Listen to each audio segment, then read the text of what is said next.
ফ্যাসিস্টদের এখন দোদক ধরছে, জীবন শেষ হয়ে যাচ্ছে তাদের হিসাব দিতে দিতে।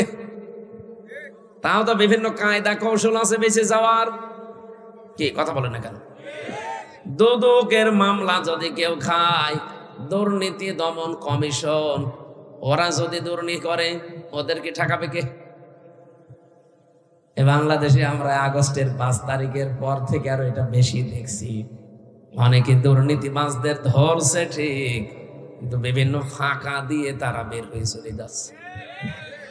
তার মধ্যে যারা দুর্নীতি দমন করবে, তারাই যদি দুর্নীতি করে, তাদেরকে রক্ষা করার জন্য, বাধা দেওয়ার জন্য আবার আরেকটা লাগবে। তারাও যদি করে তাদের জন্য আরেকটা লাগবে, এবার আরেকটাই করেন। আল্লাহ পাক যে ফেরেশতা কিয়ামতের দিন হিসাবের জন্য আপনার সামনে দাঁড় করাবে, এমনকি নিজের সামনে আপনাকে দাঁড় করিয়ে বলবে, বল টাকা পয়সা কোথায় খরচ করলি আর কিভাবে উপায় করলি।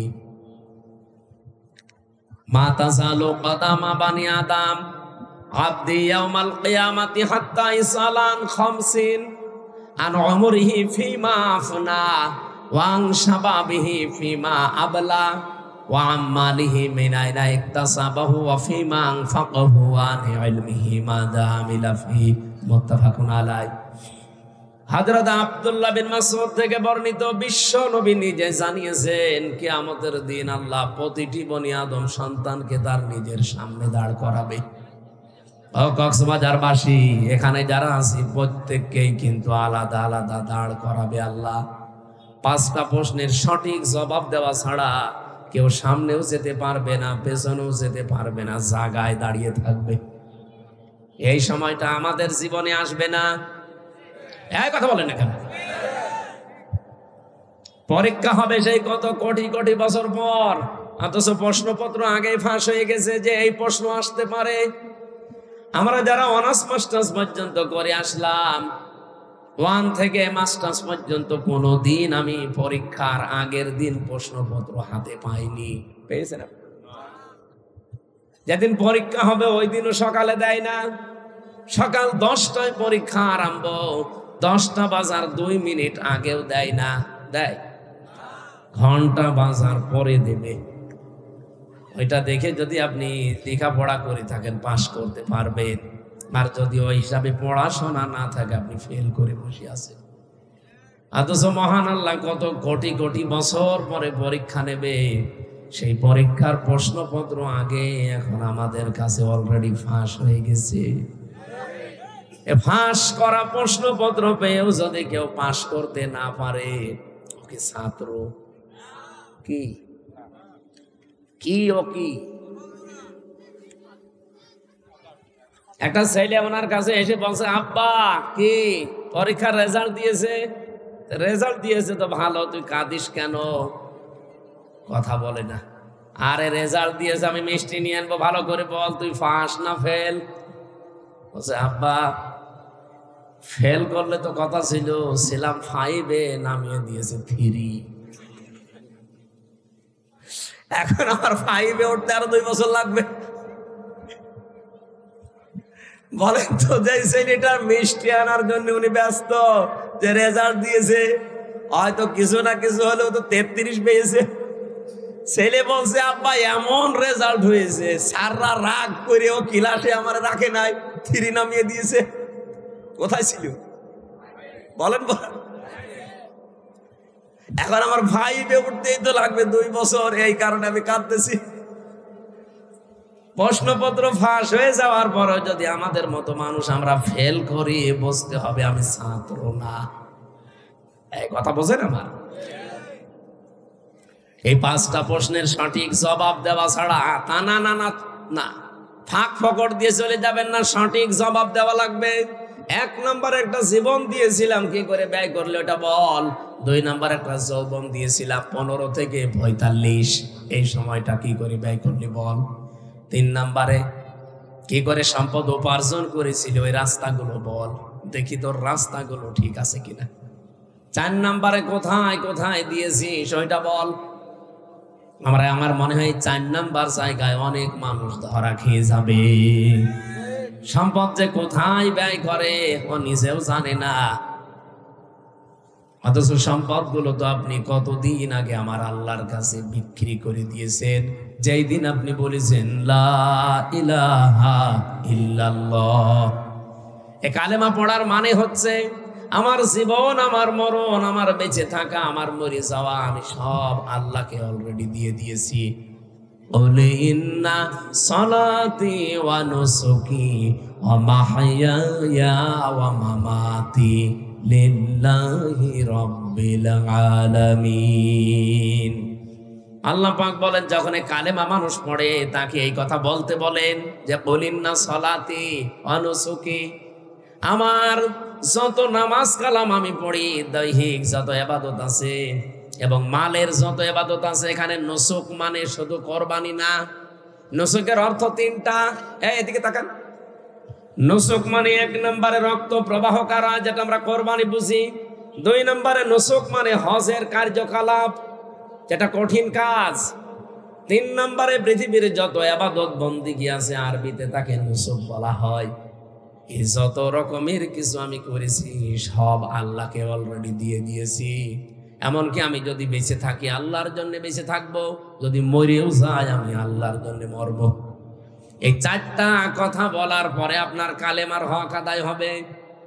এটা নিয়ে আয়াতের ব্যাখ্যায় আমার আল্লাহ আর একটা আয়াত সূরা তাওবায় দিয়েছেন, ইন্নাল্লাহা আশতারা মিনাল মুমিনিনা আনফুসাহুম ওয়া আমওয়ালাহুম বিআন্না লাহুমুল জান্নাহ। অবশ্যই আমি আল্লাহ মুমিনের কাছ থেকে কিনে নিয়েছি তার জান আর তার মাল, বিনিময়ে আমি আল্লাহ তাকে জান্নাত দিয়ে দিয়েছি। আমার প্রশ্ন হচ্ছে, এখানে ক্রেতাকে আন্দাজে বলবেন না। ইন্নাল্লাহা আশতারা মিনাল মুমিনিনা, অবশ্যই আমি আল্লাহ নিজে ক্রয় করেছি। সুতরাং ক্রেতা যে সে না দুনিয়ায়, কে? আরো জোরে বলেন। আল্লাহ নিজে স্বয়ং ক্রেতা বিক্রেতা। আমরা বললেন কি করে আপনি? না, আমি না, আমরাও না, মিনাল মুমিনিনা। আল্লাহ বলেন আমি জাত তার কাছে কিনতে চাই না, আমি কিনতে চাই শুধু মুমিনের কাছ থেকে। এখন আপনি যদি বলেন আমি মুমিন না, মানে আমি আব্দুল মুমিন, না, আপনি আব্দুল মুমিন হতে পারেন, কিন্তু মুমিন হওয়ার জন্য কিছু শর্ত লাগে। নবীজিকে সাহাবী প্রশ্ন করলেন, হে নবী, আমি যে মুমিন এটা আমি টের পাবো কি করে? বিশ্ব নবী বলেন, ইদা সাররাতকা হাসানাতুকা ওয়া সাআতকা সাজ্জিআতুকা ফা আনতা মুমিন। যখন তোমার ভালো কাজগুলো তোমাকে আনন্দ দেবে।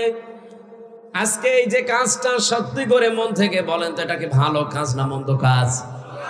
এটা কাজে আনন্দ লাগবে, ভালো লাগবে, খুশি লাগবে তাদের যাদের ঈমান আছে। আর এইটাও দেখে অনেকের রাগ হচ্ছে, কি অনেকের খারাপ লাগছে, অনেকের সমস্যা হচ্ছে, কারণ ভালো কাজ সবার কাছে ভালো। বলেন বলেন, হাদিসটা কি ছিল? যখন তোমার ভালো কাজগুলো তোমাকে আনন্দ দেবে আর অন্যায় কাজ দেখলেই তোমার ভেতর থেকে একটা বাধা আসবে, আনতা মুমিন, তখন বুঝবে যে তোমার ঈমান আছে। আপনি বলেন তো আপনার কিরকম মনে হয়? না, এই 15.5 বছরে আমরা অনেক ভালো কাজে বাধা দিতে দেখি নাই। আপনি কি ঘুমাচ্ছে? কোথায় কুষ্টিয়া, কোথায় কক্সবাজারের টেকনাফ, 1000 কিলোমিটার। এত দূর থেকে আমি আসার পরে মাহফিলে আমার উঠতে দেয়নি, বলে দরকার নেই, আপনি আবার ফেরত যান। এতটুকু যদি বলতো হুজুর ওটার দরকার নেই, বাড়ি চলে যান, তাও তো দোয়া করে চলে যেতাম। শয়তানরা আমার 1 কিলোমিটার তাড়িয়েছে। মাঠের ভেতর দিয়ে দৌড়াতে দৌড়াতে কোথায় উঠেছি আমি নিজেও জানি না। অবশ্যই আল্লাহু আকবার, নাউজুবিল্লাহ, না বলে আল্লাহু আকবার। আমি দৌড়ানি খেয়ে মরি আর আল্লাহ। তার মানে এখানে বোঝা যাচ্ছে যে আমরা ভালো কাজে সবাই আনন্দ পাই না, এমনকি অন্যায় কাজেও সবার কষ্ট লাগে না, লাগে না। অনেকে অন্যায় কাজ করছে আনন্দ নিয়ে, কি কথা বলে না? এই যে আনন্দ যদি আপনি অন্যায় কাজ করে পান, আর এই আনন্দ যদি একটা হয়, এদিকে তাকান, হয়নি, আবার তাকান। আপনি পৃথিবীতে যদি আনন্দ পান কোনো কাজে, ওই কাজটা যদি হয় কোনো অবৈধ কাজ, এ পর্যন্ত বোঝা যায়নি। না না, ভাষাটা কঠিন হয়ে যাচ্ছে, আমি সহজ করে বলছি। আপনি যদি আনন্দ পান কোনো কাজে, সুখ পান, কিন্তু কাজটা যদি হয় অবৈধ, আপনি কোন দিকে তাকিয়ে আছেন? আমি তো মনে হচ্ছে এদিকে তাকাননি। ভালো করে আমি আবার বোঝাচ্ছি, আমি রিপিট করছি বারবার, এখানে কারণ আছে। নবীজি একটা কথা গুরুত্বপূর্ণ হলে 3 বার বলতেন, কি? কিন্তু বিনা কারণে উনি কোনো কথা বলতেন না। নবীজির জীবন এটা ছিল না, কোনো কথা এমনি বিনা কারণে বলতেন না, কিন্তু যদি কারণ হয়, গুরুত্বপূর্ণ হয়, 3 বার পর্যন্ত বলতেন। আমি এই যে রিপিট করছি বারবার এই কারণে, আল্লাহ নিজে ওই আয়াতটা রিপিট করেছেন। আপনার সুখ যদি পৃথিবীতে কোনোটা অবৈধভাবে আপনি ভোগ করেন, আনন্দ ভোগ করেন, কিন্তু আনন্দটা, সুখটা বৈধ না, অবৈধ, একটা অবৈধ সুখ ভোগ করার কারণে এই পৃথিবী আর আখেরাত মিলে 70টা দুঃখ আপনাকে আল্লাহ ভোগ করাবে।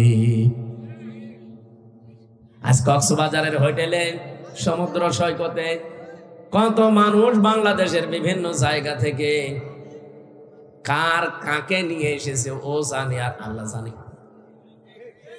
আপনারা হয়তো এসব জানেন না বা করেনও না, কিন্তু যারা নিয়ে এসেছে, এই যে আনন্দ পাচ্ছে, তারা সুখে আছে। কেউ নিয়ে এসেছে তার শালীকে, কেউ তার ভাবিকে, কেউ অন্যের বউ নিয়ে এসেছে নিজের বউ বলে। আমি কি বেশি বলে ফেলছি? এরকম আছে না? আপনি এখনই রেট দেন, 1000 না হাজার হাজার পাবেন হারা কুষ্টি কক্সবাজার। এতে কি ওরা আনন্দ নেই, সুখে নেই? বলেন না কেন? এই সুখটাকে বৈধ বলেন? আমি শুনলাম নাকি উনি নাকি মাইক দিয়েছে বিভিন্ন জায়গায়, এই জন্য বলছে যেন আওয়াজটা, যারা এখন আনন্দ অলরেডি করছে, যেন একটু আওয়াজ যায়। একটা অবৈধ সুখ যদি ভোগ করেন, একটা আনন্দ ভোগ করেন, একটা আনন্দ ভোগ করার কারণে আপনাকে 70টার সামনে দুঃখ ভোগ করা লাগবে। সুতরাং যারা ভাবি নিয়ে এসেছেন, অন্যের বউ নিয়ে এসেছেন, তাড়াতাড়ি বাড়ি দিয়ে আসেন। আপনি মুরব্বী মানুষ, আপনি বসবেন না। যারা বোঝার তারা বুঝেছেন। আমি এখান থেকে একটা উদাহরণ টানতে চাই। এই 15.5 বছরে যারা অবৈধ সুখ ভোগ করেছেন, একটা, আপনার ক্ষতি হবে দুনিয়া আখেরাত মিলে কয়টা? বলেন বলেন। এই আসনের যিনি এমপি ছিলেন, আমি নাম জানি না, কিন্তু আমি এতটুকু জানি উনি নির্বাচনে নির্বাচিত এমপি না, বিনা ভোটের এমপি। আমি এতটুকু জানি, কারণ আমার নিজেরটাই তো আমি জানি। আমার এখন 33 বছর বয়স, 92 সালে আমার জন্ম। আমি যদি 18 বছর থেকে ভোট দিতে আরম্ভ করতাম, 3 বার ভোট দিতে পারতাম, একবারও পারি নাই। এই জন্য বলছি যে অন্তত এই 15 বছরে যারা এমপি ছিল, এরা প্রত্যেকটাই অবৈধ। আর আসতে বলেন, এরকম কোন অবৈধ সুখ আর কেউ সামনে ভোগ করতে চান? তো অনেকে চাচ্ছে, এদের খুব তাড়াতাড়ি করছে, বলছে তাড়াতাড়ি দেন। কি দেব? কি দেব? নির্বাচন। নির্বাচন তো দেব, আগে সংস্কার করে নেবেন না? ওটা না করে আবার দেব, আবার দিনের ভোট রাতে হবে। কারণ এই মানুষগুলো তো এখনো দায়িত্বে বসে আছে। কথা বলে না কেন? ওই যে 1628 জন যারা এতদিন ছিল, তারাই আছে। শুধু কক্সবাজারের ডিসি গেছে কুষ্টিয়ায়, কুষ্টিয়ারটা এসেছে কুমিল্লায়। এই তাছাড়া কি পাল্টিয়েছে বলেন? এই 1628 জনের একজনও পাল্টিয়েছে না। আমারে যারা রিমান্ডে নিয়ে 11 ঘন্টা টাঙিয়ে পিটিয়েছে, একটাও পাল্টায়নি, সব ওইটাই আছে। শুধু ঢাকা থেকে দিয়েছে হয়তো কক্সবাজারে, এতটুকু। আমার যে এডিসি মুসলমান, পরে ঢাকা কাউন্টার টেরোরিজম থেকে এখন পাল্টিয়ে দিয়েছে সাতক্ষীরার এডিসি করে, শুধু জেলা পাল্টিয়েছে, মাল তো একই আছে। এখন যদি আপনি ওই ওদের আন্ডারে দিয়ে দেন নির্বাচন, ওই ডিসি, ওই এসপি, ওই টিওনো, ওরাই তো নির্বাচন করবে। ওরা যেভাবে অভ্যাস তৈরি করেছে যে দিনের ভোট রাতে করা যায়, তাই করবে। আমার সাথে জেলখানায় এই 3 বছর এক এসপি ওসি ছিল। ও যে দিনের ভোট রাতে করেছে, ও নিজে প্রমাণ করছিল। মাঝে মাঝে আমার কাছে, আমি তো পাশে ফাঁসির কন্ডেম সেলের ভেতরে থাকতাম, আমার 24 ঘন্টা তালা লাগিয়ে রাখতো, কারোর সাথে কথা বলতে দিত না। সিসি ক্যামেরা দিয়ে 2 জন কারারক্ষী আলাদা বসিয়েছে, যেহেতু উনি ওই দলের লোক তো, আর ওনার ভেতরও একটা পাওয়ার আছে। নুসরাত হত্যা মামলার আসামি, নাম শোনেননি? এই ওসি একদিন আমার যে বলছে, হুজুর আমি একটা তওবা করেছি, দেখেন তো। কি বলছে? এই যে নির্বাচন গেল, আমি বাইরে ছিলাম, রাত 12টার পর থেকে আমার লোকজন দিয়ে আমি ভোট কাটা আরম্ভ করলাম। বাক্সগুলো ভর্তি করে আজান দেওয়ার আগে আগে সব জায়গা মতো পাঠিয়ে দিলাম। এরপর আমি গোসল করলাম, ওযু করে 2 রাকাত তওবার নামাজ পড়লাম। এরপরে বললাম আস্তাগফিরুল্লাহ। হুজুর আমার এই তওবা কি হয়েছে? না, তওবা হয়নি, ইয়ার কি হয়েছে? এর নাম কি তওবা? আপনি কি দোষ আল্লাহর কাছে করেছেন যে আস্তাগফিরুল্লাহ পড়ছেন? দোষ করেছেন। কারণ একটা এমপি বানাতে 3.5 লাখ 4 লাখ হামসা লাগে, তাদের সব ভোট আপনি নিজেই দিয়ে দিলেন। তাহলে আমি তওবা করবো কি করে? হ্যাঁ, আপনার তওবার একটা পদ্ধতি আছে। আপনার তো 8 বছর জেল, বের হয়ে যখন যাবেন, আপনি তো ভেনির দায়িত্বে ছিলেন, তখন ওই 2 থানা মিলে যত মানুষ বাস করে, ভোটাররা, যাদের ভোট আপনি নিজেই দিয়ে দিয়েছেন, এই 3.5 থেকে 4 লাখ মানুষের কাছে যে মাফ চাবেন, যে ভাই আমার ভুল হয়ে গেছে, আপনারা আমারে মাফ করে দেন। ওরা যদি বলে ঠিক আছে মাফ করে দিলাম, তে মাফ পাবেন। যদি বলেন না, প্রত্যেকে একটা করে থাপ্পড় দেব, তাই খাবেন। কি কথা বলছেন? আরে ভাই, দুনিয়ায় একটা থাপ্পড় খেয়ে যদি মাফ করে দেয় তাও তো ভালো, কিন্তু কিয়ামতের দিন তো 70টা ঝামেলায় পড়বেন। যদি ওরা মাফ না করে, ওরা যা বলবে আপনাকে তাই করা লাগবে দুনিয়ায়, কারণ এটা আল্লাহর হক না, এটা বান্দার হক। হক্কুল ইবাদ একটা, আর হক্কুল্লাহ একটা। আপনি আস্তাগফিরুল্লাহ পড়বেন কখন? যখন আল্লাহর হক নষ্ট করবেন। আর বান্দার হক যখন নষ্ট করবেন, আস্তাগফিরুল্লাহ হবে না, যার কাছে দোষ করেছেন তার কাছে মাফ চাওয়া লাগবে। সবচাইতে ভয়ঙ্কর বিষয় আপনার জন্য, আপনি 8 বছর পরে জেল থেকে বের হয়ে দেখবেন, এই 3.5 লাখ 4 লাখ হামজার মতো মানুষ অনেকেই দুনিয়া থেকে বিদায় হয়ে গেছে। আপনি তাদের কাছে মাফ চাবেন কি করে? সুতরাং এই জালেমাকে টিকিয়ে রাখার জন্য যারা চেষ্টা চালিয়েছেন, ডাইরেক্ট ইনডাইরেক্ট, প্রত্যেকের জীবনে কলঙ্ক, প্রত্যেকের সামনে ধরা খাবেন। একটা একটা সুখ যারা পেয়েছেন, এক একটা সুখের জন্য 70টা দুঃখ আপনার কপালে, দুনিয়া আখেরাত মিলে আল্লাহ লিখে রেখেছে। এবার আপনি ওইগুলো পাবেন, এরপরে অন্য কিছু। আমি তো আপনাদের এমপির নাম জানি না, এই জন্য উনি চেয়েছিলেন না কেন। উনি যেহেতু এই 15 বছরে এমপি হওয়ার পর, বলেন তো উনি তো বৈধ না অবৈধ এমপি? এই অবৈধ এমপি থাকাকালীন কোনো সুখ পায়নি, কোনো শান্তি পায়নি। এই সুখগুলো, শান্তিগুলো কি বৈধ না অবৈধ? বলেন বলেন। যত অবৈধ সুখ এই 15 বছরে পেয়েছে উনি, যত নাম কাম পেয়েছে, যত মাল কামিয়েছে, নাকি উনি ফেরেশতা ছিল? এই 15 বছরে যত কিছু করেছে, যদি 50টা সুখ পায়, কয়টা? আরো জোরে বলেন।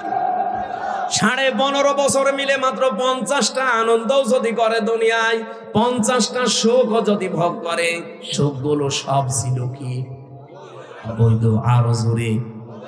এক একটার জন্য দুঃখ হবে কয়টা? 70টা। তাহলে 50টায় আপনি একটু গুণ করেন, 3,500। 3,500 দুঃখ তারা দুনিয়ায় পাবে। শুধু এই আসনের এমপি না, এরকম 1628 জন মানুষ দায়িত্বে ছিল বাংলাদেশের, প্রত্যেকের কপালে এটা আসবে। এটা সূরা আলাম নাসর 5 এবং 6 নম্বর আয়াত, কেউ খণ্ডন করতে পারবেন না। ফাইন্না মা'আল উসরি ইসরা, ইন্না মা'আল উসরি ইসরা। অবশ্যই কষ্টের পরে সুখ, অবশ্যই কষ্টের পরে সুখ। আল্লাহ রিপিট করলেন 2 বার। আল্লাহ কষ্টের আগে আলিফ লাম দিলেন, এর আগে মা দিলেন, যে কষ্টের আগে আলিফ লাম দিয়ে নির্দিষ্ট করে দিলাম মারেফা। কষ্ট যদি হয় তোর একটা, ইসর এর আগে আলিফ লাম নেই, এটা অনির্দিষ্ট না কেরা। এই জন্য পৃথিবীতে একটা সুখ যদি কেউ অবৈধভাবে ভোগ করেন, আপনাকে কষ্ট পাওয়া লাগবে দুনিয়া আখেরাত মিলে কমপক্ষে কয়টা? আরো জোরে। কক্সবাজারে বিভিন্ন রকমের যারা এসেছেন, কত সুখ আপনি ভোগ করছেন বলেন? আপনার কপালে যে সামনে ৭০টা করে দুঃখ আসবে না।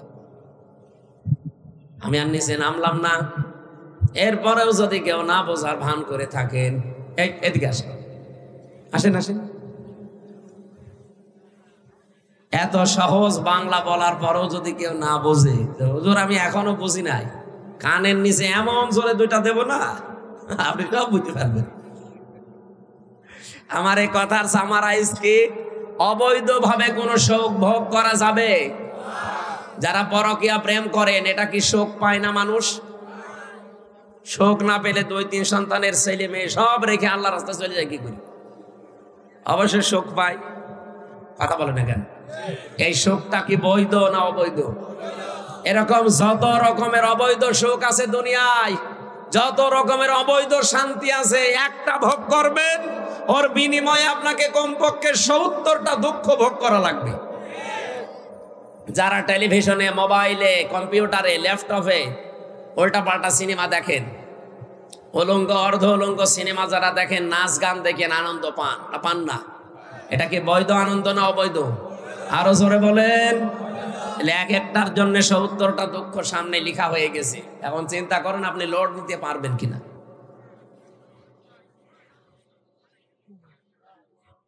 কক্সবাজারবাসী, আমি যে আয়াত থেকে শুরু করতে চেয়েছিলাম তার নাম ছিল, পৃথিবীতে আপনি সম্পদ যদি খরচ করেন কোরআনের জন্য, কিসের জন্য? আরো জোরে বলেন। ২ নাম্বার আপনার পরিবারের জন্য, ৩ নম্বরে জিহাদের ময়দানে দিন কায়েমের জন্য যারা দুনিয়াতে চেষ্টা করে, নিজে যদি যেতে না পারেন, সময় না পান, যারা কাজ করছে তাদের পেছনে খরচ করবেন। এই ৩টা জায়গায় খরচ করলে নবীজি বলেন কিয়ামতের দিন ওই সম্পদের, ওই সময়ের হিসাব আল্লাহর কাছে দেওয়া লাগবে না। বলেন সুবহানাল্লাহ। আজকে যে সময়টা ব্যয় হচ্ছে, এটা কি একটা নিয়ামত না? বলেন বলেন। এই নিয়ামতের শুকরিয়া আদায় কিভাবে করা লাগবে? আলহামদুলিল্লাহ হয়ে গেল। আমি যে শর্ত বলেছিলাম নিয়ামতের শুকরিয়া আদায়ের কয়টা? ৩টা। বলেন বলেন, আরো জোরে বলেন। এটা আমি নোট করে এনেছি। ১ নম্বরে আপনাকে মুখে স্বীকার করা লাগবে যে হ্যাঁ এটা নিয়ামত, এটা মানেন তো? এটা যে নিয়ামত আপনার জীবনে আজকে, এটা মানেন তো? ২ নম্বরে অন্তর দ্বারা আপনাকে আনন্দ পাওয়া লাগবে একটা আলাদা।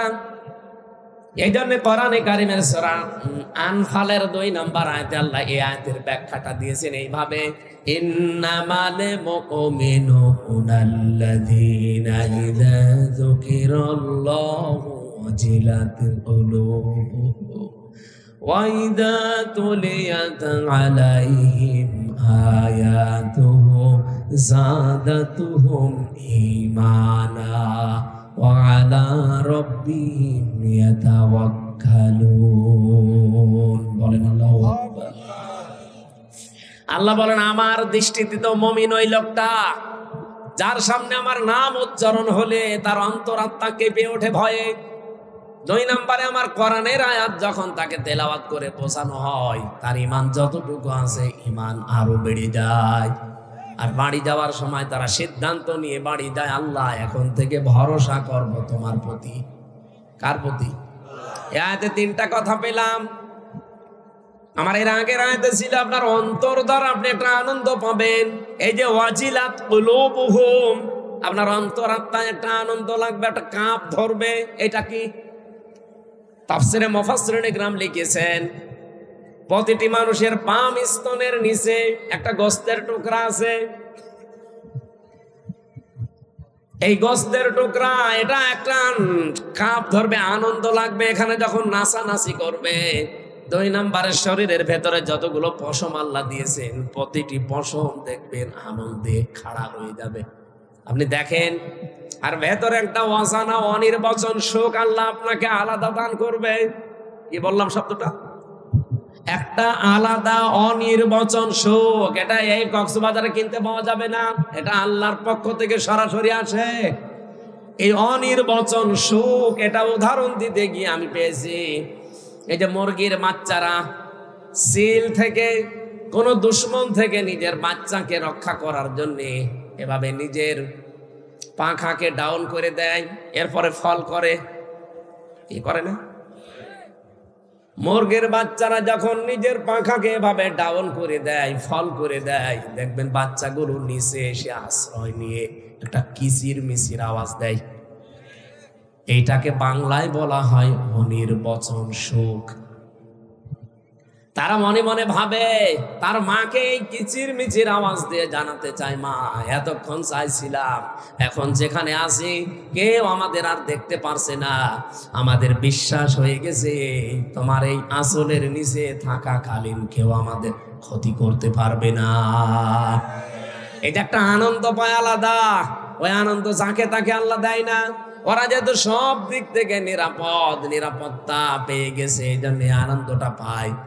আমরা যদি সত্যি আল্লাহর আয়াত শোনার পরে রব্বুল আলামিন আমাদের ঈমান যখন বাড়িয়ে দিতে থাকবে, একটা আলাদা শান্তি পাবেন, যে শান্তি চার দোকানে বসে যারা গল্প করছে, যারা গেজাচ্ছে, তারা এই আনন্দটা পাবে না। কি কথা বলছেন? অজিলাত কুলুবুহুম, অন্তরাত্মায় কাঁপ ধরবে, পশমগুলো খাড়া হয়ে যাবে, অনির্বচন একটা আলাদা সুখ আপনি অনুভব করবেন। তাহলে নিয়ামতের শুকরিয়া আদায়ের দ্বিতীয় শর্ত এটা। আর আমার বিশ্বাস আমরা এখানে যারা মন দিয়ে কোরআন শুনছি তারা এটা পাচ্ছি না? 3 নম্বরে পেয়েছি আল্লাহর দেওয়া নিয়ম নীতি মেনে নেওয়া। এখন এই আয়াতের ভেতরে কি নিয়ম নীতি দেওয়া আছে, এইটা শোনার পরে যদি আপনার প্র্যাকটিক্যাল লাইফে আপনি মেনে নিতে পারেন, তাহলে আপনি নিয়ামতের শুকরিয়া আদায় করলেন। আর নিয়ামতের শুকরিয়া যদি কেউ আদায় করে, কমপক্ষে আমার আল্লাহ কিছু না করলেও ওইটা জীবনে আবার বাড়িয়ে দেবে। তার মানে আবার আর একবার ফিরে আসবে জীবনে, আপনি আবার কোরআনের সাথে সময় দিতে পারবেন, আবার কোরআনের পেছনে শ্রম দিতে, অর্থ খরচ করার সুযোগ পাবেন। ওয়ালা ইন কাফারতুম, যদি কুফরি করো।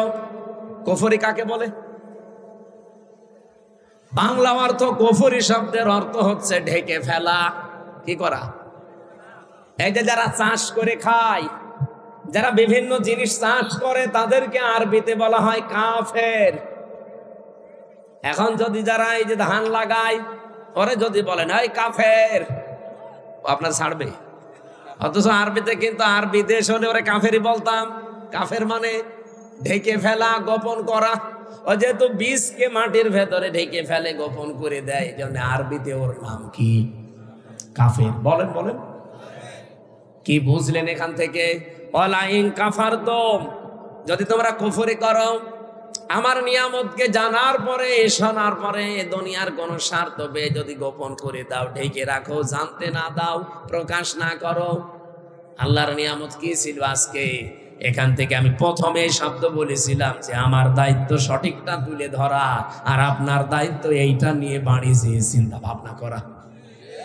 আমার যে তেলাওয়াতকৃত আয়াত আছে সূরা হুজুরাতের 12 নম্বর আয়াত, আর যে হাদিস আছে, ওই হাদিসের ব্যাখ্যা অনুযায়ী যতটুকু জানবেন, আমি যতটুকু জানি বলবো, আপনি যতটুকু শুনবেন অতটুকু বাড়িয়ে চিন্তা ভাবনা করবেন। এটা যদি কেউ না করে, না এগুলো সব করতে গেলে তো আমার অনেক কিছু হারানো লাগবে, এটার নাম কাফের। আমার কথা বোঝা গেছে না? তাহলে আপনি নিজে আজকে কাফের হয়ে যেতে পারেন। যা জেনেছেন এটা যদি আপনি নিজে না মানেন, না প্রচার করেন, গোপন করে রাখেন, দুনিয়ার কোন স্বার্থ পেয়ে যদি বলে চেপে রাখেন, না দরকার নেই, দিনকাল ভালো না।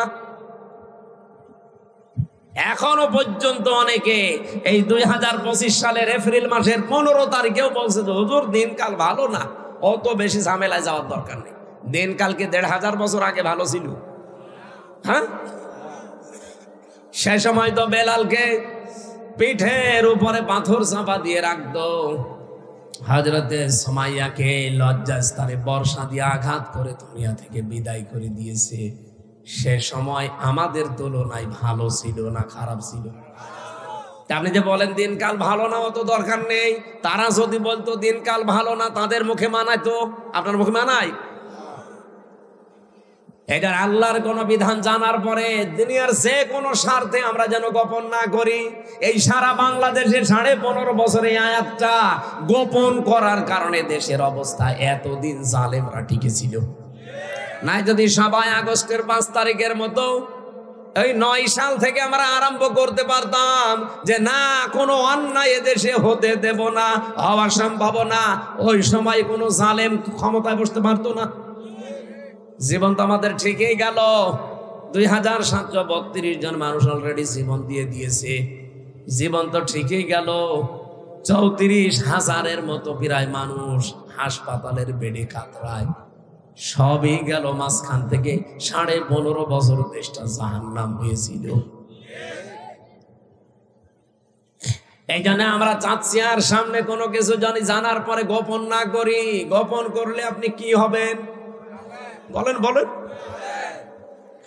ইন্নাল্লাযীনা ইয়াকতুমুনা মা আনজালনা মিনাল বায়্যিনাতি ওয়াল হুদা মিন বা'দি মা বায়্যানাহু লিন-নাসি ফিল কিতাব উলাইকা ইয়ালআনুহুমুল্লাহ ওয়া ইয়ালআনুহুমুল লাঈনুন। সূরা বাকারা 2 নম্বর পারা 3 নম্বর পৃষ্ঠা 4 নম্বর লাইনে আছে 159 নম্বর আয়াত। আল্লাহ বলেন নিশ্চয় যে বা যারা ইয়াকতুমুনা, কাতামা ইয়াকতুমু মানে গোপন করা। এটা মজারে বর্তমান ভবিষ্যৎ, প্রেজেন্ট ফিউচার। এখন যারা করছেন ভবিষ্যতেও যারা করবেন, কি করবে? মা আনজালনা, যা আমি আল্লাহ নাজিল করেছি, মিনাল বায়্যিনাতি ওয়াল হুদা, স্পষ্ট দলিল আর প্রমাণ দিয়ে হেদায়েত সহকারে। এ কোরআনে আল্লাহ যা দিয়েছেন বলেন তো সব স্পষ্ট না অস্পষ্ট? স্পষ্ট এই কিতাবের কথাগুলো যারা দুনিয়ার কোন স্বার্থে গোপন করে রাখে, বলতে চায় না, প্রচার করতে চায় না, এর হক আদায় করে না। আল্লাহ বলেন উলাইকা ইয়ালআনুহুমুল্লাহ, না না, মা আনজালনা মিনাল বায়্যিনাতি ওয়াল হুদা মিন বা'দি মা বায়্যানাহু লিন-নাসি ফিল কিতাব, যেগুলো আমি মানুষের কাছে খোলাখুলি বর্ণনা করার জন্য আদেশ দিয়েছি। আজ বাংলাদেশে হাজার হাজার আলেম জানার পরও সঠিক কথাটা বলতো না, বাতিলের 5 গোলাম ছিল। এই মাওলানা ফরিদউদ্দিন মাসউদ, মাওলানা কফিলউদ্দিন সরকার, সালেহী, এই কথা বলছেন এখানে, আমি বানিয়ে বলছি। তারা টাটকা জিন্দা সালেমকে বলতো এই জান্নাতের সার্টিফিকেট প্রাপ্ত মানুষ। এমনও কথা আমি শুনেছি, বলেছে মাননীয় প্রধানমন্ত্রী আপনার জান্নাতে অধিকার আছে, মনে হচ্ছে জান্নাতের বাবার আরো দিয়ে।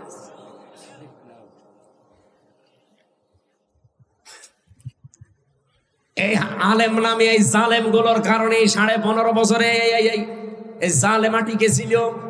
তাছাড়া এতদিন টিকার কথা না। আমরা বলি একরকম, জালেমরা যে বোঝায় আর একরকম। এই যে কোরআনের আসল কথাগুলো গোপন করে করে দিয়ে যারা দুনিয়ার বিভিন্ন স্বার্থ পেয়েছে, বাইতুল মুকাররমের ক্ষতি পর্যন্ত হয়েছিল। এত বড় একটা জালেমা মহিলাকে আপনি নিজেও জানতেন যে এর মতো জালেমা পৃথিবীতে নেই। 6 জনের তালিকা আছে দুনিয়ায়। এ পৃথিবীতে নিকৃষ্ট মানুষ 6 জন, তার ভেতরে হাসিনা একজন। আমি বানিয়ে বলছি না, আপনি আন্তর্জাতিক রিপোর্ট গুলো দেখেন। তাম দুনিয়ায় 257টা রাষ্ট্র আছে।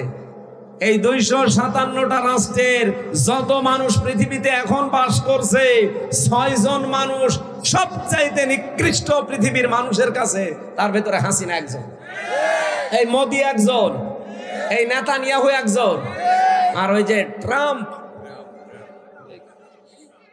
আরো 2 জন আছে, আমি নাম নিলাম না। এত বড় জুলুম পৃথিবীতে আর কেউ করে না। হাসিনার নামটা এসেছে শুধু আয়না ঘর বানানোর কারণে। মানুষ এত নিচে নামতে পারে। আরে ভাই আপনি তো নিজে বাস্তবতা বোঝেননি, আমি নিজেও 10 দিন ছিলাম আয়না ঘরে, তাও মিনিটাই, ছোটটাই। আর বড়টাই যারা ছিল বেগটাই, কি অবস্থা তাদের। আমার সাথে ছেলে একজনকে দিয়েছিল, তার নাম মাওলানা মুফতি ফখরুল ইসলাম।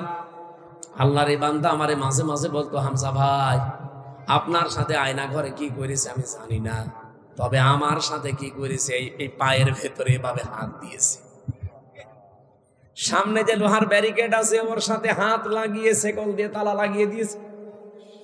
24 ঘন্টা এভাবে বসে থাকা, 24 ঘন্টা শোয়া কারে বলে আমি জানি না। 24টা ঘন্টার ভেতরে মাত্র 1.5-2 মিনিট সময় দিত টয়লেট করার জন্য। সকালে কয়েকটা পচা ছোলা দিয়ে যেত, আর দুপুর বেলা 1 মুঠ ভাত দিত, তা মনে হচ্ছে কেউ মাখিয়ে দিয়েছে।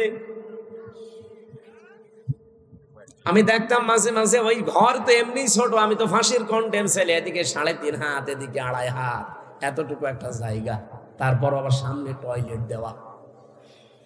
জেলা কারাগার গুলোতে এগুলো নেই, ওগুলো হাই সিকিউরিটি জেলে আছে। ওখানে জেল তো জেল, জেলের ভেতরে আর এক জেল, তার নাম সেল, সেলের ভেতরে আর এক সেল, তার নাম ফাঁসির কন্টেম সেল, যেগুলো মার্ডার মামলার আসামিদেরকে রাখা হয়। আর আমার এদিকে ছিল ওখানে 3 বছর। আর ওর ভেতরে আবার আর একটা আছে, তার নাম কবর সেল। কবরের মতো, নড়াচড়াও করতে পারবেন না, ইলিশের মতো থাকা লাগবে, ওর নাম ইলিশ ফাইল। এখানে আসার সময় একটা কারাগার দেখলাম, জেলা কারাগারও তো অত সমস্যা নেই, আমি জেলা কারাগারও ছিলাম। আমার সে জন্মই হয়েছে কারাগারে থাকতে থাকতে, মনে হচ্ছে যে আমার শ্বশুর বাড়ি ওইটা। আর মনে হয় জীবনে আমার এই বিয়ে হয়েছে যে কয় বছর, শ্বশুর বাড়ি আমি অতদিন যাইনি। আর এবারে বিয়ে করার পর থেকে খালি শ্বশুর বাড়ি। কঠিন অবস্থাতে আমারটা বললেই তো আমার ভয় লাগে। আর উনি বলছিল যে ভাই আমি 3 বছরে শোয়া কারে বলে জানি না। দেখতাম মাঝে মাঝে ওই কন্টেম সেলে যতটুকু জায়গা হাত পা ছেড়ে দিয়ে ষাট পাট হয়ে পড়ে আছে। বললাম আরে ভাই আপনি যদি এভাবে থাকেন না আমি বসবো কোথায়, এমনিতে জায়গা ছোট, একজনেরই হয় না, আপনার 2 জন আমাদেরকে এক জায়গায় দিয়েছে। আর আপনি যেভাবে থাকেন আমারে তখন শোনাইতো যে হামজা ভাই মানুষ যে শুয়ে থাকে এটা যে কত বড় নিয়ামত, ওরা টের পায় না। তাই আমি জানি। আপনি ভাবতে পারেন 1 দিন 2 দিন 5 দিন পরে ছেড়ে দে না, বছরের পর বছর ব্যারিস্টার আরমান 9 বছর কাটিয়েছে ওইভাবে। আপনি নিজেকে ওই জায়গায় একটু দাঁড় করেন তো কেমন লাগে, আপনি পারবেন? আমি যে অসুস্থ কেন, এই কারণে খাবার দাবারও ঠিক মতো আমি পাই না। এমন কোন শরীরের 1 ইঞ্চি জায়গা নেই যেখানে জালেমরা টর্চার করে না, মাথার চুল থেকে শুরু করে পায়ের তালু পর্যন্ত। এখন অনেকে এখনো পর্যন্ত জালেমের পক্ষে সাফাই গায় যে কি হয়েছে, ববু চলে গেল, কি হয়েছে তোমার তো সাথে হয়নি, তোমার সাথে যদি এরকম হইতো তুমি টের পেতে। আমি নিজে ভিকটিম, আমি হালকা পাতলা টের পাচ্ছি। আমি এই যে চেয়ারটা সরিয়ে দিয়ে এটা নিয়ে আসলাম কেন, মানে আমার বললাম না পেছনে এমন অবস্থা আমি বসতে পারি না, নরম জায়গা ছাড়া বসলে 2-3 মিনিটের ভেতরে আমার পেছনে ব্যথা করে। এই জন্য বললাম ওই চেয়ার সরিয়ে দেন, এটা দেন যেন একটু বসে থাকা যায়। ও চেয়ারে বসলে আমার 10 মিনিট পর পর ওঠা লাগবে।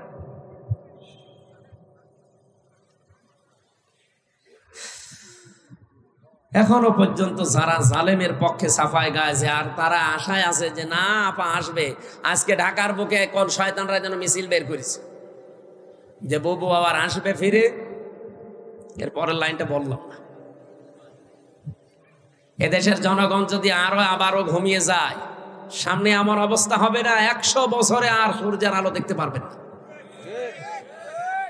আমার ব্যক্তিগত কারোর উপর রাগ নেই, কিন্তু আমি নিজে ভিকটিম, আমি যা পেয়েছি সেটার হালকা বললাম যে এই হচ্ছে অবস্থান ছিল। অথচ যদি সত্য মামলা দিয়ে আমার শাস্তি দিত আমি কিছু মনে করতাম, কিচ্ছু জানি না যে মামলা দিয়েছিল আনসারুল্লাহ বাংলা টিমের প্রধান নাকি আমি, ও ছাতা কি আমি জানি না। আনসারুল্লাহ বাংলা টিম কি ও ছাতা জীবন আমি জানি না। আর আমারে দিয়েছে সারা বাংলাদেশের আমি প্রধান। জঙ্গি নাটক সাজাতো। এই 8.5 মাস হয়ে গেল, বাংলাদেশে কোনো জঙ্গি ধরা পড়েছে? কোনো জঙ্গি আছে? সব বানানো। সব ভুয়া। কারণ জঙ্গির নাটক যিনি লিখতো তিনি তো পালিয়েছে, আর যাদেরকে নিয়ে নাটক মঞ্চস্থ করতো তারা এখন বিভিন্ন জেলায় ছড়িয়ে ছিটিয়ে আছে। সেদিন একটাকে টেকনাফে পেয়েছিলাম, পরে বদলি করে এখানে দিয়েছে, ওর নামে বিভাগীয় মামলা হয়েছে, এখন টেকনাফে আছে চুরি করে। আমারে বজু হুজুর মাফ করে দিয়ে, বলে মাফ করবো, আমার টাকাগুলো ফেরত দেবে। কারণ আমার বাবার কাছ থেকে যত টাকা নিয়েছেন টাকা আগে ফেরত দেবেন, এরপরে মাফ হবে।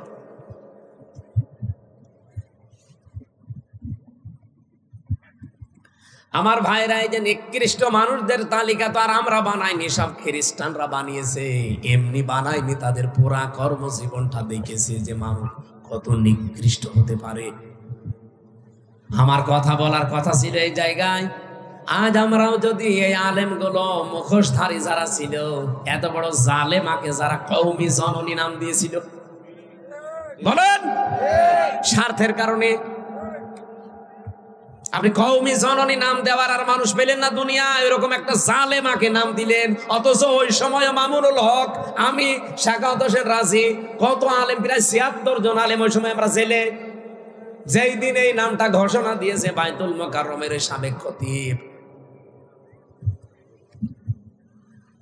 ওনার বাপটা তো ভালো ছিল, ছেলে যে এত নিকৃষ্ট চরিত্রের, যে জালেম আলেম বোঝে না। হাজার হাজার আলেম যেখানে জেল খাটতেছে বিনা কারণে, আর ও এদিকে তেল মারতেছে যে আপনি কওমি জননী। ওই দিনই জেলখানা ওনার নামে বরদোয়া হয়েছে, যে করল কি ও, কওমি মাদ্রাসা পুরা ডুবিয়ে দিল এক কথায়। আজ আমরা যদি গোপন না করতাম, এই জালেমরা এতদিন টিকে থাকার কথা ছিল না। যারা গোপন করে নাই, সঠিক কথা বলতো, তারাই জেল খেটেছে, তারাই গুম হয়ে গেছে। আমার বিশ্ববিদ্যালয়ের কুষ্টিয়ার 2 জন এখনো গুম, আজ 10 বছর, তারা জানে না বেঁচে আছে না মরে গেছে। মোকাদ্দাস আর অলিউল্লাহ, ওই বাড়ি পিরোজপুরে একজনের বাড়ি ঝালুকাঠি। ওই এলাকায় মাহফিলে গেলে ওর বাবা হাউমাউ করে কান্নাকাটি করে, 10 বছর এখনো মনে করে যে আমার ছেলে মনে হয় বেঁচে আছে। আমরা কোরআনের কোন বিধান জানার পরে যদি গোপন করি, জীবনে আর এই নিয়ামত আল্লাহ আমাদেরকে দেবে না। এতটুকু আল্লাহ শেষ করেননি, ইন্না আযাবি লাশাদীদ, কঠিন ভয়ঙ্কর আযাবের দিকে তোমাদেরকে আমি আল্লাহ ফেলে দেব। সুতরাং আমরা নিয়ামতের শুকরিয়া আদায় শুধুমাত্র আলহামদুলিল্লাহ বললাম হয়ে যাবে না, তা না। 1 নম্বরে আপনাকে এটা স্বীকার করা লাগবে নিয়ামত। 2 নম্বরে অন্তরে একটা আলাদা শান্তি পাওয়া লাগবে। 3 নম্বরে যা শুনবেন ওই অনুযায়ী আমল করা লাগবে। এই 3টা শর্ত মেনে নিলে আল্লাহর ঘোষণা লাযিদান্নাকুম, অবশ্যই ওই নিয়ামত দুনিয়াতে আবার দেবে। আমরা চাই না বারবার আমাদের জীবনে কোরআন ফিরে আসুক। এক কথা বলেন, কথা বলেন। সারাটা জীবনই যদি কোরআনের পেছনে ব্যয় হয়, তো কিয়ামতের দিন তো জবাবই দেওয়া লাগবে না। আমি দুনিয়ার অন্য কোনো কাজে আমার সময়, আমার অর্থ ব্যয় করবো কোন কারণে? আমি কি পাগল হয়ে গেছি? আমি তো ব্যয় করতে যাই এমন জায়গায় যে চোখ বন্ধ হলে যেন আমার আর হিসাব দেওয়া না লাগে। কিন্তু আপনি এমন এমন জায়গায় ব্যয় করছেন, হিসাব দিতে দিতে আপনি মরবেন। পৃথিবীর এই জমিনটা কিন্তু পুরা ধোঁকা ভাই। আমি 3 বছর জেলে না থাকলে এইটা আমি আন্দাজ এখনো করতে পারতাম না, শুধু অনুমানে থাকতাম। এখন আমি বুঝি যে পুরা দুনিয়াটা, আমার মা বাবাও ধোঁকা, আমার ছেলে মেয়ে, আমার স্ত্রী, সব ধোঁকা দুনিয়ায়। আল্লাহ নিজে জানিয়েছেন, ওমাল হায়াতুদ দুনিয়া ইল্লা মাতাউল গুরুর। পৃথিবীর এই জমিনটা পুরা ধোঁকা, খেল তামাশা, এ প্রতারণা ছাড়া আর কিচ্ছু না। চোখ বন্ধ হোক এখন আপনার, আমি এখন মারা যাই, আপনি খালি খবর পাঠান ম্যাডামের কাছে কুষ্টিয়ায় যে উনি পটল তুলেছে, ও কি করবে? কান্নাকাটি করবে। খাওয়া দাওয়া বন্ধ হয়ে যাবে 2-3 দিন, 7 দিন পরে দেখবেন স্বাভাবিক হয়ে গেছে। কি কথা বলছেন? 4 মাস 10 দিনের ভেতর ওর মার বাবা ইচ্ছা করে হোক অনিচ্ছায় হোক ওর বিয়ে দিয়ে দেবে। কি?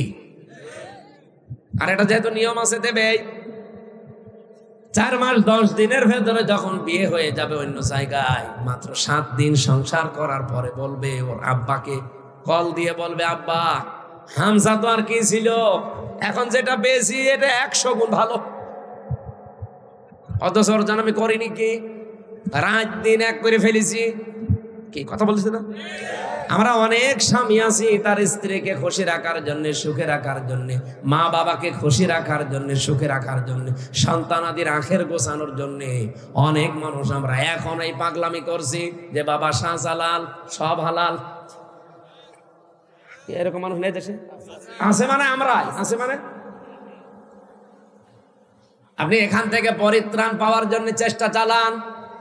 এমনকি এখানে এই ভট্ট মিয়া যদি এখন 100 বছর পরে এই কক্সবাজারে আসে, ওনার যে বাড়ি দেখলাম জান্নাত মনে হয় দ্বিতীয় জান্নাত। এই বাড়িতে 100 বছর পরে উনি আসলে জীবনে ওনারে ঢুকতে দেবে না। কি কথা বললেন? আমি কি বানিয়ে বলছি? জীবনও না। আমি আমার নিজেরটা বলছি। আমার বাবার নাম রিয়াজউদ্দিন জাহান আলী, তার বাবার নাম নমাজ আলী। এরপরে আমি আর জানি না।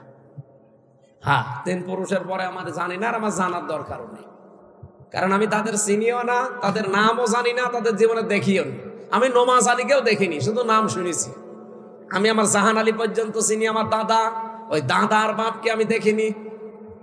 এবার বলেন তো, এনারে যদি জিজ্ঞাসা করেন ওনার বাবার নাম কি, বলেন? বেলায়েত হোসেন দাদার নাম, তার বাবার নাম আর মনে নেই। আমারও তো 3টা মনে আছে, ওনার 2টো মনে আছে।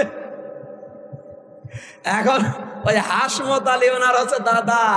হাসমতের বাবা যিনি, তিনি যদি এখন ফিরে এসে বলে এই কক্সবাজারের এই ভিটা আমার, এই বাড়ি আমার, ঢুকতে দেবে? উনি কেন, আমার নিজের ওই নমাজ আলীর বাবা যদি এখন ফিরে আসে, অথচ মাত্র 100 বছর আগে মারা গেছে, ওই লোকটা যদি এখন ফিরে এসে বলে যে এই সব আমার ছিল, এই ভেটা আমার, এই কুষ্টিয়ার 2 তলা বাড়িও আমার, আমি বলবো ভণ্ডামি করেন, হাত মুখ সব খুলে ফেলবো। যান এখান থেকে যান। আপনার যদি জায়গা না থাকে, মসজিদে থাকেন, কথা বলছেন এখানে, এইটার নাম দুনিয়া না? আল্লাহ এইটাই বুঝিয়েছেন সূরা আলে ইমরানে।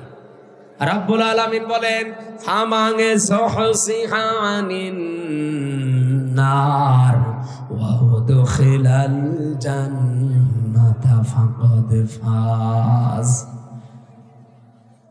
এই পৃথিবী আসল না, হার জিত হবে মরণের পরে।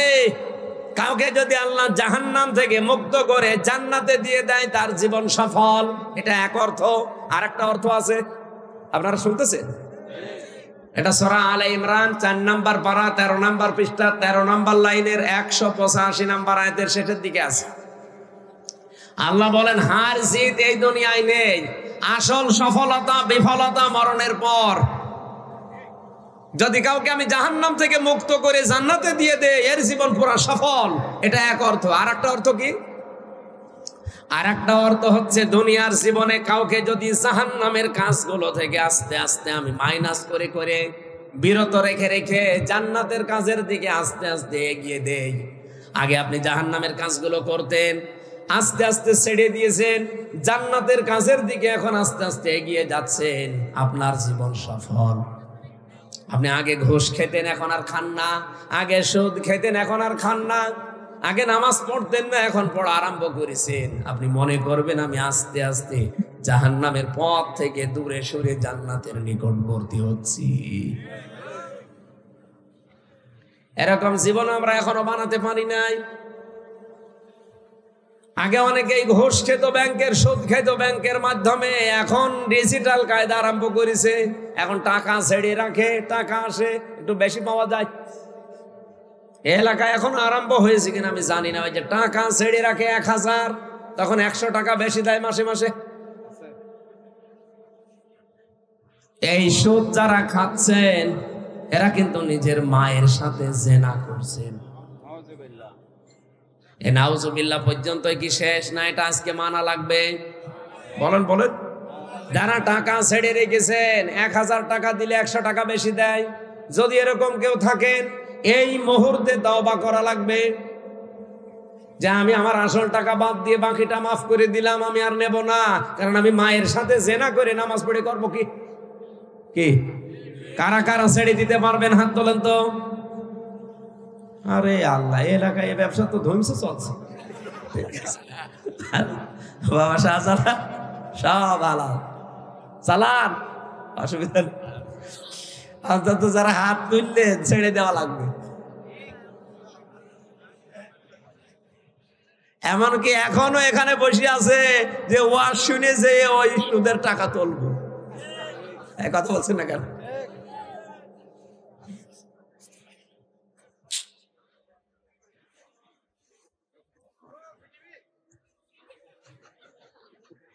আপনাদের এলাকায় আসলে আমার একটু ভালো লাগে, কারণ এই এলাকার ভাষা আমি বুঝি না, তো আপনারা গালি দিলেও আমার মনে হয় দোয়া করছেন।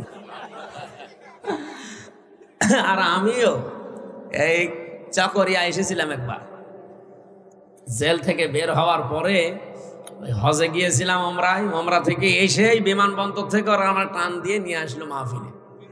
ওই যে বাটি একজন ছিল না, বাটি জাফর, আল্লাহর এই বান্দা, উনি প্রধান অতিথি, উনি আমার পাশে বসে আছে। বসে হুজুর দোয়া করে। আমি আরবিতে কয়েকটা গালি দিলাম, যারা কোরআনের অনুষ্ঠানে বাধা দেয় তারা যারুর সন্তান। বাংলা বলি না, শুধু আরবি বলেছি। উনি বলছে আমিন। ঠিক আছে, এখন যে বাটি জাফর কোথায় যে আছে আল্লাহর ওলি ভাই পালিয়েছে। ওনার হোটেলে আমি কত পরশু দিন চকরিয়া বাজারে ঘুরতে ঘুরতে কোনো হোটেল পাচ্ছি না, ওই হোটেলের কাছে যে দেখে মুরব্বী বসে আছে। আল্লাহ এটা সেই জাফর সাহেবের? হ্যাঁ। হোটেল কই? তা আল্লাহ সব উড়িয়ে দিয়েছে। ওই দিন যে একটা আরবিতে দোয়া করেছিলাম, বদ দোয়া, উনি যে আমিন বললো, যদি বাংলা বলতাম ওই দিন আমিন বলতো না, আমার মা বেলে চুয়াল্লিশ ধারা দিত। এই জন্য এই কক্সবাজার চট্টগ্রামের ভাষা ভালোই হয়েছে, সাথে আমি বসিও না, আপনারা গালি মালিক দিলেও অসুবিধা নেই। আমরা কোরআনে কারিম থেকে সামাজিক একটা আয়াত পড়েছি, পরিবার এবং সমাজ, এই দুইটা নিয়ে হাদিস পড়েছি একটা, ওটা পরিবার, সমাজ এবং রাষ্ট্র, তিনটা নিয়ে। আমরা এই পাঁচটা বিষয় সামনে রেখে আজকে একটু কথা বলতে চান। না মেলা সময় হয়ে গেল নাকি? থাকবেন তো আপনারা? আমার আয়াত ছিল সূরা হুজুরাতের 12 নম্বর আয়াত। রব্বুল আলামিন বলেন, ইয়া আইয়ুহাল্লাযীনা আমানু ইজতানিবু কাসীরাম মিনাজ-যন্নি ইন্না বা'দাজ-যন্নি ইসমুন ওয়া লা তাজাসসাসু ওয়া লা ইয়াগতাব বা'দুকুম বা'দা। যা আসবে পরে দেবেন, মোনাজাতের আগে দেবেন। ওহে যারা ইমানের দাবি করো, তাহলে আয়াত দ্বারা আল্লাহ কিন্তু তামাম কক্সবাজারের যারা আছে সবাই উদ্দেশ্য না কি? এদিকে তাকান ভাই, ঠিক আছে? কিছু দিলে প্রশ্ন কারো যদি থাকে লিখে রাখবেন, মোনাজাতের আগে দেবেন, ঠিক আছে? এখন ডিস্টার্ব করি না। আজকের যে আয়াত, এটা কিন্তু বাংলাদেশে সবার জন্য না, এমনকি এই কক্সবাজারে যারা বাস করেন সবার জন্য না। আজকে আমি যে চুল কেটে আসলাম, যিনি আমার চুল কেটে দিচ্ছিল, ওর বুকের ওপরে একটা মালা দেখে আমি টের পেয়েছি যে দাদা।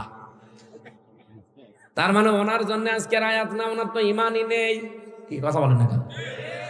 ওই যে নীলগিরি, কক্সবাজারে যে সমুদ্র সৈকতের আগে নীলগিরি যেটা আছে, ওই জায়গায় চুল কাটিয়েছিলাম। এমন ভাবে কেটে দিয়েছে টুপি খোলা যাচ্ছে না। এমনি আমার শরীরে মাংস নেই, জালেমরা সব শেষ করে দিয়েছে। চুল একটু ছিল যাক লাগতো, এমন কাটা কেটেছে, বাটি ষাট আমার একদম বাটি করে দিয়েছে ওই বাটি। আজকে যেহেতু আয়াতটা সবার জন্য না, এই জন্য সবাই এখানে শোনার দরকার নেই। এই আয়াতটা শুধুমাত্র কাদের জন্য? ইমানদার। বলেন বলেন, ইমান আমাদের আছে তো? ওই যে ইমানের সংজ্ঞা বললাম, ভালো কাজ দেখলে আনন্দ লাগবে, অন্যায় দেখলেই ভেতর থেকে একটা বাধা আসবে। আল্লাহ এরকম ইমানদারকে ডাক দিয়ে বললেন, ইজতানিব, বেঁচে থাকবা। তুমি একা একা না, সবাই মিলে, বহু বছর। ইজতানিব, তোমরা সবাই মিলে বেঁচে থাকবা। ইন্না কাসীরাম মিনাজ-যন্নি, অধিকাংশ ধারণা করা থেকে। আজ বাংলাদেশে ধারণা নেই, আসতে বলেন। জামাত ইসলামের একজন নেতা ডক্টর শফিকুল ইসলাম মাসুদ হাফিজাহুল্লাহ, উনি কয়েকদিন আগে একটা গাড়িতে ওই যে পাঞ্জাবি সব আপনাদের এই কক্সবাজারের নিয়ামতুল্লাহ নিজামী নামে একটা ছেলে ব্যবসা করে, পাঞ্জাবির ব্যবসা। এই পাঞ্জাবি সব অনেকটা গাড়ি নিয়েছে, ওই গাড়িতে নাকি ভাই ঘুরছিল। এইটা নিয়ে দেখলাম তারপরের দিন তোলপাড় চলছে যে স্মার্ট গ্রুপের কাছ থেকে জামাত ইসলাম টাকা পয়সা খেয়ে। এটা একটা কথা বলল, কোথায় স্মার্ট গ্রুপ আর কোথায় স্মার্ট পাঞ্জাবি? আপনি সঠিকভাবে কোনো তথ্য না জেনে আন্দাজে এক ধারণা করলেন, এটার দ্বারা কত ক্ষতি হয়ে গেল আপনার জীবনে জানেন? কারণ যারা এইভাবে আন্দাজে ধারণা করে, যে এলাকায় এই যে আন্দাজে ধারণা করা এই রোগটা বেশি, যে জিনিস যে জানে না তার উপর ওই দোষটা চাপিয়ে দেওয়া এই গুনাহ বেশি, ওই এলাকার মানুষের দোয়া কবুল হওয়া বন্ধ হয়ে যায়। কথা বুঝতেছেন?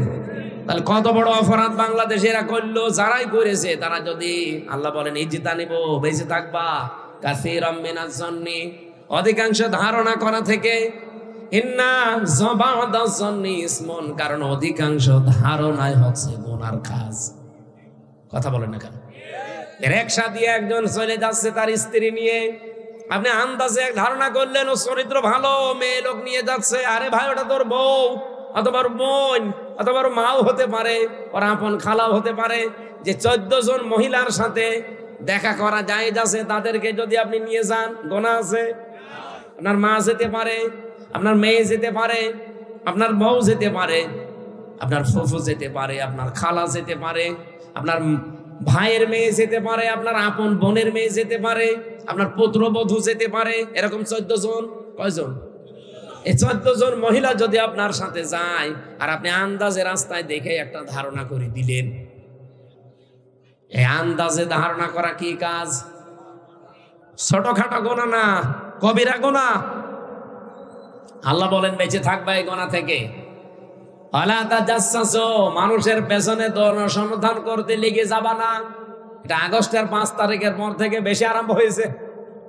একে অন্যের পেছনে লেগে আছে কি করে তার গোপন দোষগুলো ফাঁস করে মানুষের কাছে কালার করা যায়। ওয়ালা ইয়াগতাব বা'দুকুম বা'দা, একে অন্যের পেছনে গোয়েন্দাগিরি করবা না, লেগে থাকবা না সব সময়। রব্বুল আলামিন এতটুকু শেষ করে দিতে পারতেন, এবার একটা ভয়ঙ্কর কথা বললেন। এই যে নিজে যেই গোনা করে, এই গোনাটা আর একজনের উপরে চাপিয়ে দিয়ে তাকে কালার করে দেওয়ার চেষ্টা করে, নিজে সাদাবাজি করে, আর এই দোষটা চাপিয়ে দেয় একটা ভালো মানুষের উপরে। বাংলাদেশে এই গোনা নেই? বলেন। ইসলামী ব্যাংকের নাম বলেন, অনেকে দেখি বলে আরে ভাই ইসলামী ব্যাংক যাদের ছিল তারা ফেরত পেয়েছে। আপনি আন্দাজে সাদাবাজ বলে তাদের নাম চালিয়ে দেন কোন কারণে? এতদিন যাদের কাছে ছিল তারাই তো ছিল সাদাবাজ, ছিনতাইকারী। তারা এটা ছিনতাই করে নিয়েছিল এতদিনে। এখন যাদের কাছে আছে এটা তাদের নিজেদের জিনিস, তারা নিজেরা ফেরত পেয়েছে, আর তাদের নামে আপনি সাদাবাজ বলে চালিয়ে দেন। যারা সাদাবাজি করেছে, ছিনতাই করে নিয়েছে। এই গণাটা যদি বন্ধ না হয়, আপনি নামাজ পড়েন, রোজা রাখেন, হজ করে এসেছেন, এগুলো সব লোক দেখানো হবে। আল্লাহ পাক বলেন আইয়ুহিব্বু আহাদুকুম আইয়াকুলা লাহমা আখি মাইতান, তোমাদের কেউ কি ভালোবাসো যে মরা ভাইয়ের গোশত খেতে? আপনাকে যদি এখন আমার এই মরা ভাইকে জবাই করে গোশত দেওয়া হয়, খাবে? অথচ ওই গোনা আপনি লিপ্ত, যারা মানুষের পেছনে লেগে থাকে। আর সেই গোনা যেই লোক করে নাই, ওই দোষ যদি কেউ ইচ্ছা করে তার উপরে চাপিয়ে তাকে কালার করে দেয়, ওই দোষ যতদিন আপনি না করবেন ততদিন আপনার মরণ হবে না। গত বছরের 1 বৈশাখ পালন করার সময় মাওলানা মতিয়ার রহমান নিজামী, আল্লামা দেলাওয়ার হোসেন সাইদি, অধ্যাপক গোলাম আজম, ইসলামী স্কলার যারা এদেশে অনেক আলেম ওলামার বিভিন্ন মূর্তি তৈরি করে 1 বৈশাখ পালন করেছিল, কার্টুন তৈরি করে, কথা বলছেন না? আর সেইটা 1 বছরের ব্যবধানে আল্লাহ পুরা উল্টিয়ে দিয়ে এখন হাসিনার কার্টুন তৈরি করে, তাও রাক্ষসী কার্টুন। যেই গোনা যে করে নাই, 10 তার উপর চাপিয়ে দিলেন কেন? এখন নিজে যা করেছিলেন, যেই দোষ চাপিয়ে জনগণের সামনে কালার করার জন্য আল্লাহ আপনাকে পুরা 100 গুণ কালার করে দিয়েছে। আপনার চেহারা দেখলে এখন সবাই, কেউ কেউ বলছে এটা আমার শাশুড়ির মতো লাগছে। হ্যাঁ, একজন মহিলা বলছিল, দেখো বলছে আমার শাশুড়ি এরকম রাক্ষসী, এই মহিলাও এরকম রাক্ষসী মতো লাগছে। এ সম্পর্কে সূরা নিসা 5 নম্বর পারা 15 নম্বর পৃষ্ঠা 10 নম্বর লাইনের 112 নম্বর আয়াতটা আপনার জন্য আমার জন্য প্রযোজ্য, আপনি লিখে রাখেন।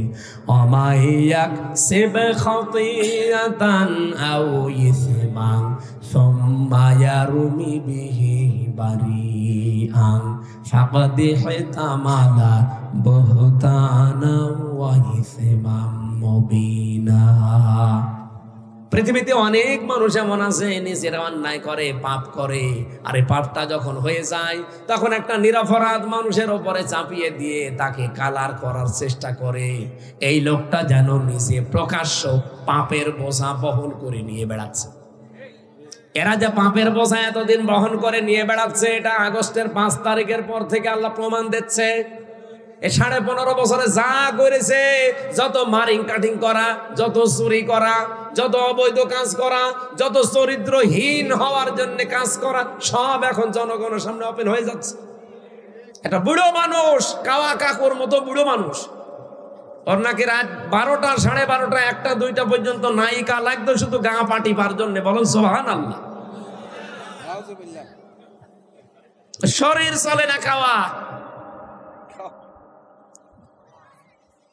আমি সিঙ্গাপুরে একবার ছিলাম, কি অবস্থা হয়েছিল বলেন তো। কাওয়া যেরকম কালো ওইরকম কালো হয়ে গিয়েছিল না। দৃশ্য দেখে তো আমারই ভয় লাগছিল যে আল্লাহ আল্লাহ দয়া করে একটু ফিরিয়ে দিল, আর এই সেই ইসলামের পেছনে লেগেছে। এখন কোথায়, এই যে এখন কিটা গান বেজেছে জানো, কোথায় আওয়ামী লীগ, কোথায় কাদের, কোথায় গেল ওই জালেমের। আমার মনে হয় কাওয়ারে যদি কেউ সামনে পায় ওর ফের মুসলমানই দিন।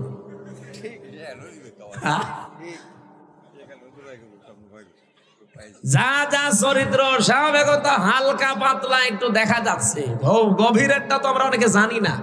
মানুষ এত নিচে নামে কি করি? তার মেয়ের বয়সী মেয়েদেরকে নিয়ে আনন্দ ফুর্তি করে, আপনার স্ত্রী নেই। আর বাকি অর্থনৈতিক বিষয়গুলো তো বললামই না। এক একজনের বাড়ি ছিল 620টা। সেদিন মালয়েশিয়া ছিলাম, সিঙ্গাপুর, মালয়েশিয়া, থাইল্যান্ড দেশগুলো ঘুরছিলাম। যেখানে উঠি হোটেলে দেখি এক শয়তান নিচে বসে বসে চা খাচ্ছে। কি গো হুজুর, আমি আগেই পালিয়েছি। আগে পালালেন কেন? আপনার না 620টা বাড়ি, একটা বাড়িতেও তো থাকতে পারেন না। এখন পালিয়েছেন, হোটেলে থাকেন, কয়দিন থাকবেন? একটা জীবন হইল। ওই দেশে ওরা সাহেব পাড়া বানিয়েছে, লন্ডনে বানিয়েছে, কানাডায় বানিয়েছে, বেগম পাড়া লন্ডনে। থাকতে পারে না, থাকে হোটেলে। আর এক একটা হোটেলের ভাড়া কি! যে কয় শয়তানকে দেখলাম একটাও শান্তিতে নেই। বলছো হুজুর দোয়া করি, দোয়া তোর জন্য দোয়া বের হবে। দেশের টাকাগুলো সব পাচার করে করে, ওই টাকাগুলো বাংলাদেশে যদি থাকতো, বাংলাদেশের 35 লাখ যুবক বেকার। এই মানুষগুলো বাইরের দেশে এসে রুটি বানায়, ঘর ঝাড়ু দেয়, রাস্তা পরিষ্কার করে, পায়খানা সাফ করে। আমি নিজে দেখেছি। এরা যে ওই দেশে ওই কাজ করা লাগতো না, এই দেশে সম্মানজনক একটা কর্মজীবন নিয়ে টিকে থাকতে পারত। এই শয়তানরা যত টাকা পাচার করেছে, আমি একটা হিসাব করলাম সেদিন ইন্টারনেট দেখে, যত টাকা পাচার হয়েছে 15.5 বছরে, বাংলাদেশের 4 বছরের বাজেট দেওয়া সম্ভব। 4 বছর যদি এই দেশ কিচ্ছু না করে, শুধু বসে বসে খায়, তাও এই দেশ চলতে পারবে। এত টাকা পাচার হয়েছে।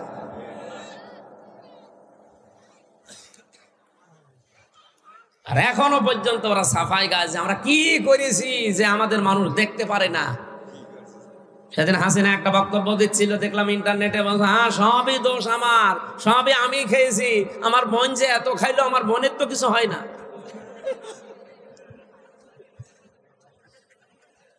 পাবনা রূপপুর পারমাণবিক কেন্দ্র থেকে ৭৬,০০০ কোটি টাকা রেহানা নিয়েছে এক জায়গা থেকে। আর বাকি যা আছে, যে মাতার বাড়ি, এইদিকে না মাতার বাড়ি, এই সমস্ত জায়গা, যত প্রকল্প, চট্টগ্রামের এই যে টানেল, এই পদ্মা সেতু, বড় বড় যত প্রকল্প, যত বড় বড় মেগা প্রজেক্ট, মেগা ডাকাতি হয়েছে। এই টাকাগুলো যদি তাও ডাকাতি করে নিজের দেশে রেখে দিত, তাও তো আমরা এখন কর্মসংস্থান খুঁজে পাতাম। আর শয়তানরা সব পাচার করেছে। নিজেরা দোষ করে আর ওই দোষটা ভালো মানুষদের উপরে চাপিয়ে তাদেরকে কালার করে। আল্লাহ পুরো উল্টিয়ে দিয়েছে। দেখেন এই শব্দের দিকে তাকিয়ে, আও ইসমাং বারিয়াং ফাকাদ ইহতামালা বুহতান ওয়া ইসমাম মুবিনা। গীবত আর বুহতান এক জিনিস না। আপনার ভেতরে দোষ আছে, আমি যদি বাইরে বলি ওটা হচ্ছে গীবত, আর আপনার ভেতরে দোষ নেই, আমি যদি বানিয়ে বানিয়ে আপনার নামে দোষ দেই ওটা হবে বুহতান। ওটা আরো মারাত্মক গুনাহ। গীবত করা মানেই মরা ভাইয়ের গোশত খাওয়ার, বুহতান মানে কোন ভাইয়ের গোশত খাওয়া বলে। এই গুনাহগুলো চলছিল দেশে, এখনো চলছে। আল্লাহ তাআলা বলেন ওয়াত্তাকুল্লাহ, আমি আল্লাহকে ভয় করো। এই তাকওয়া মানে শুধু আল্লাহর ভয় না, এই তাকওয়া মানে সতর্ক হওয়া। তার মানে আমাদের জীবনে আমরা এখন থেকে সতর্ক হব। ইন্নাল্লাহা তাওয়াবুর রহিম, অবশ্যই আল্লাহ আমাদের তাওবা কবুলকারী, তিনি রহিম। বলেন সুবহানাল্লাহ। হযরতে আবু যর থেকে বর্ণিত যে হাদিস ছিল, তিনি নবীকে বলেছিলেন, হে নবী, আমার বাড়ি থেকে আপনার এই জায়গা প্রায় 83-84 কিলোমিটার দূর। আমি তো এই পাহাড়ি রাস্তা বেয়ে বেয়ে সবসময় আসতে পারি না। আপনি আমাকে এমন কিছু দেন যেন এইটা নিয়ে আমি জান্নাতে যেতে পারি। বিশ্বনবী তাকে 7টা আদেশ দিয়েছিলেন। কয়টা বলেন বলেন? 1 নম্বরে বললেন ওসিকা বিতাকওয়াল্লাহ, আমি তোমাকে আদেশ দিচ্ছি তুমি আল্লাহকে ভয় করে চলবা। আল্লাহকে ভয় মানে, আল্লাহর ভয়ের অর্থ আমরা অনেকে জানি না। বাংলা অর্থ হচ্ছে আল্লাহর ভয় হচ্ছে আল্লাহর নিষিদ্ধ কাজগুলো শুধু ছেড়ে দেওয়ার নাম খাউফ, আর ঘৃণা করে ছেড়ে দেওয়ার নাম তাকওয়া।